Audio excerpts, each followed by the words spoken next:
and what will be the role of this NEGT? Essentially, the NEGT is a program of governance transformation.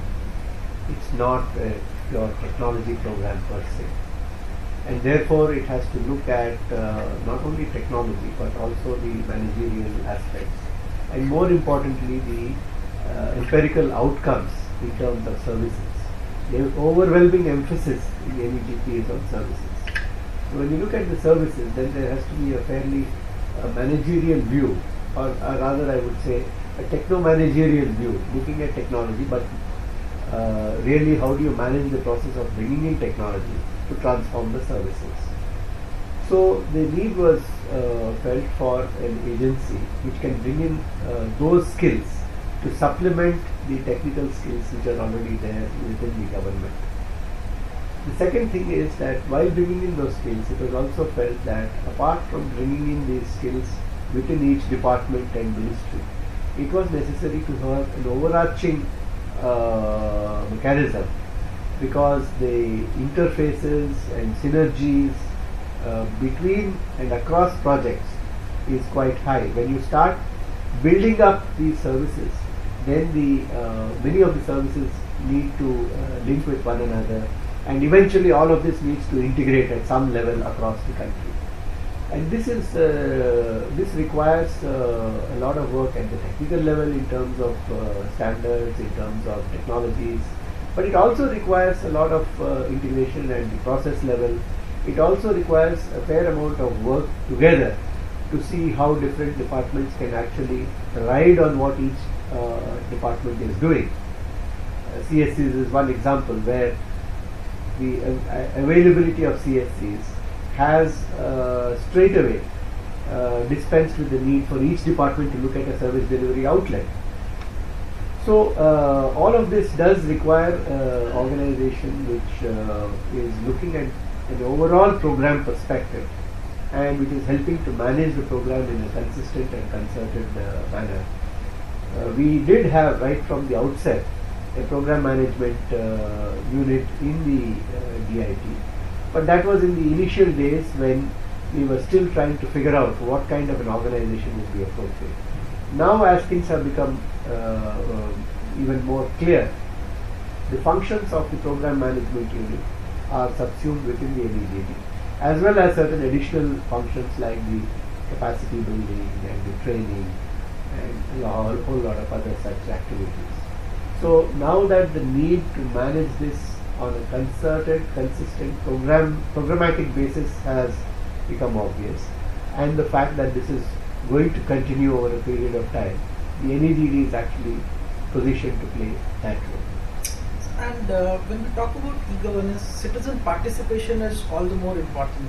And DIT used to encourage it through eGov Club and open discussion forum on its website. Yes. But both have been closed. I mean, what was the reason behind that?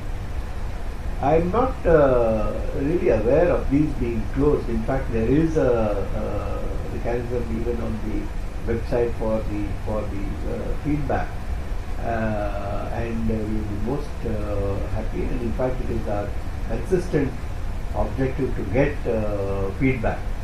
I would in fact put as one of the areas where I think we need to do substantially more in terms of creating platforms where there could be a whole lot of not just feedback from the citizens, but also interaction using many of the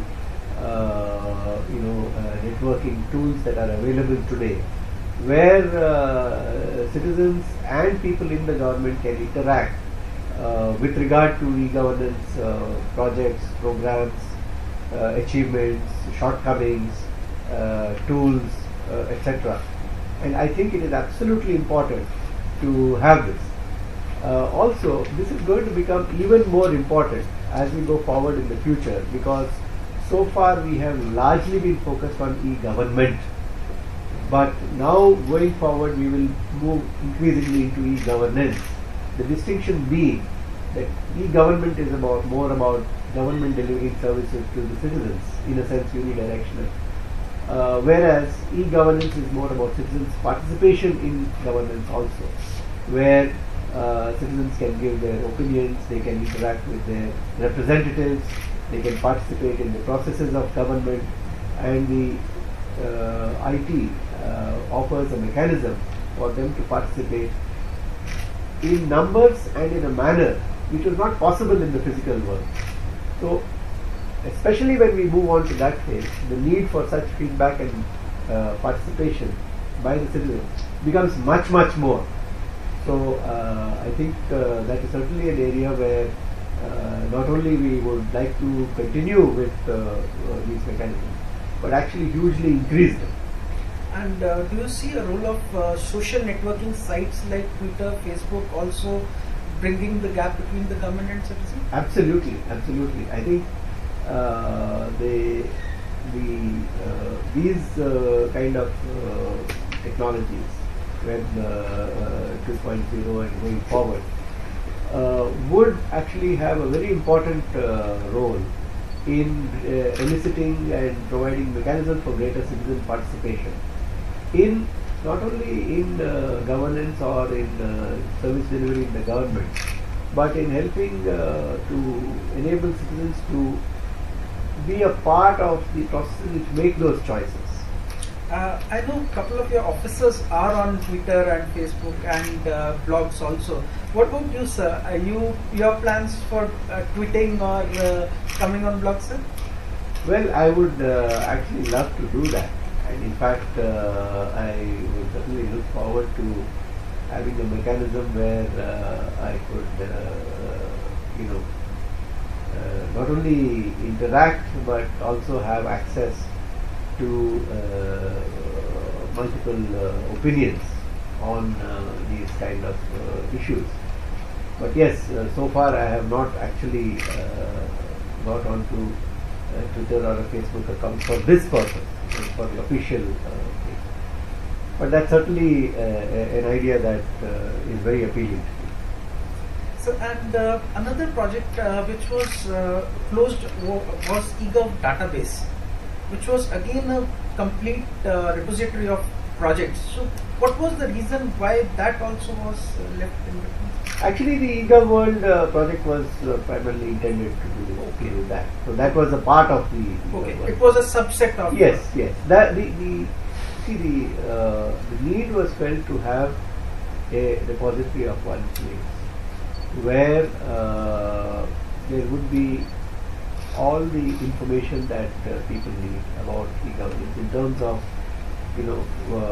projects that have been done, people who have been associated, institutions and organizations which have executed, the nature of those projects, etc. And so, in that sense, it would serve as a resource pool, an information pool about resources, which would be there. So, it was all of this was very much a part of the concept. And as I said, that concept and that goal remains absolutely valid today, but we need to find a new way of doing it since the earlier one didn't quite work out.